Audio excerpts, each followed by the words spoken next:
Saul had two glaring negatives that I want to look at today. Number one, so Saul had negatives, had a whole bunch of positives, but he had a whole bunch of negatives. And one of the negatives was this: he didn't have a heart after God's own heart, or he wasn't a God seeker. And you know what? You can get by on talent. Wasn't a good seeker. No, wasn't a God seeker. You can get by on talent for only so long and your charisma for only so long. But at the end of the day, you need to be someone who has a heart after God. You need to seek him.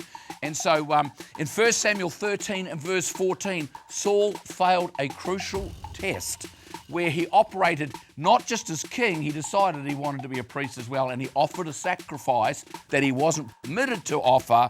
And so Samuel pulled him up on this. And in 1 Samuel 13 and verse 14, it said this: "But now your kingdom will not endure.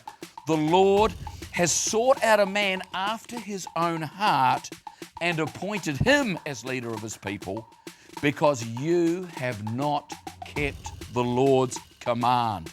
He did not have a heart after God. He didn't seek God. Therefore, he lost his kingdom. That was number one. And number two was this, and this is an issue that so many of us can have. In fact, I'm just thinking about this now. You know, that is an issue on the vertical, isn't it, in our relationship with God? But then it's not just our relationship with God, it's our relationship with other people. And the second flaw that Saul had in his own personal world, which he failed to overcome, was this: he had a fear of man. And that would have come out of his own insecurities on the inside as well. So you know what? We get life on the vertical, on the horizontals. That's with God, that's with people. But this here is with ourselves.